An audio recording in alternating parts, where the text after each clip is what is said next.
Selamat pagi Pak Wahyu. Selamat pagi Bu Vero, apa kabar? Baik Pak. Saya sedang menikmati waktu istirahat Bu. Maaf Pak, boleh saya bertanya? Silahkan Bu. Tadi saya lihat sepintas saat Bapak mengajar di kelas 7A, ada Tono sedang tertidur di meja. Nah, yang saya mau tanyakan, kok Bapak tidak hukum dia? Mungkin keliling lapangan atau yang lain, kok malah Bapak datangi? Bapak bangunkan dengan pelan dan Bapak berikan waktu untuk cuci muka dan kembali belajar. Oh, itu toh. Iya Pak. Begini loh Bu. Dulu waktu SMA, saya itu pernah tertidur di kelas saat pelajaran fisika.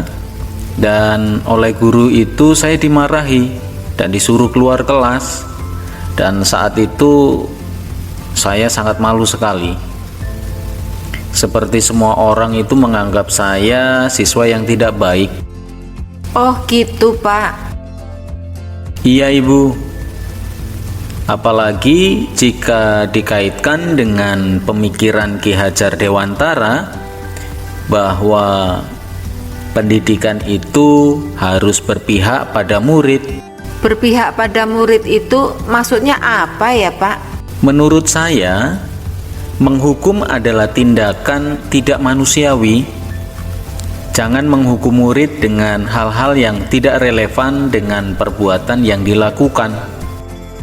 Dan prinsipnya bahwa hukuman tidak boleh merampas hak siswa untuk belajar. Hukuman bisa diganti dengan konsekuensi, tapi yang seharusnya dilakukan guru adalah mencari tahu akar permasalahannya dan seharusnya membantu mencari jalan keluarnya. Oh, betul juga ya Pak. Pak, boleh saya tanya satu lagi? Boleh Bu, silahkan. Tadi di kelas Bapak kok siswa duduknya dikelompokkan ya? Yang minat baca jadi satu dan yang minat olahraga sendiri, itu kenapa ya Pak? Oh, kalau itu karena saya menerapkan pembelajaran berdiferensiasi Bu. Pembelajaran berdiferensiasi adalah usaha untuk menyesuaikan proses pembelajaran di kelas untuk memenuhi kebutuhan belajar individu setiap murid. Pemikiran Ki Hajar Dewantara, kita sebagai guru seharusnya mendidik murid sesuai dengan kodrat alam dan kodrat zaman. Kodrat alam terlihat dengan sifat dan bentuk, dan kodrat zaman terlihat dengan keadaan sosial budaya asal. Artinya begini Bu, bahwa semua murid mempunyai karakter yang berbeda-beda.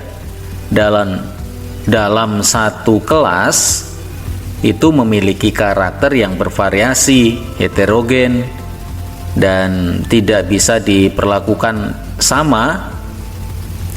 Maka tadi saya saat mengajar mengelompokkan murid berdasarkan gaya belajar yang dimiliki.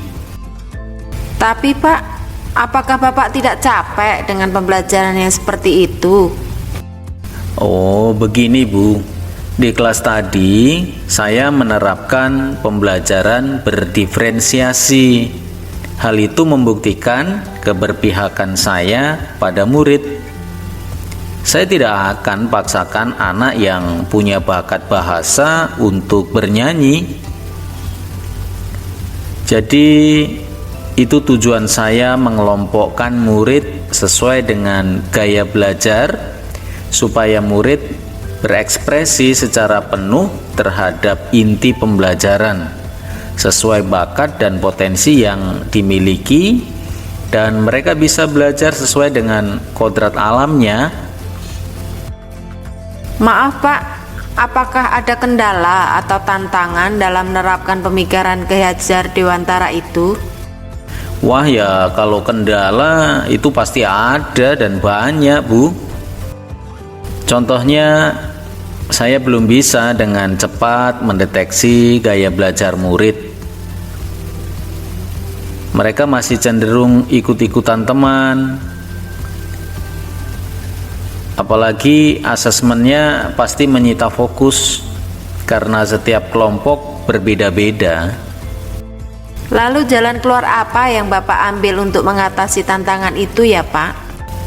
Saya harus sabar dan telaten tentunya ya Bu, mendekati dan mengenali gaya belajar murid. Meskipun saya tahu itu sangat sulit, tapi ya jika saya lakukan dengan ikhlas, pasti Tuhan beri jalan keluar. Dan saya juga bisa menjadikan trilogi pendidikan Ki Hajar Dewantara sebagai pedomannya. Waduh, apalagi itu trilogi Ki Hajar Dewantara? Maksudnya begini loh Bu, gagasan pemikiran Ki Hajar Dewantara, yaitu semboyan beliau, ing ngarsa sung tulodo, ing madya mangun karso, dan tutuwuri handayani, yang artinya di depan memberi teladan, di tengah membangun kekuatan dan terus berkarya, dan di belakang memberikan dorongan.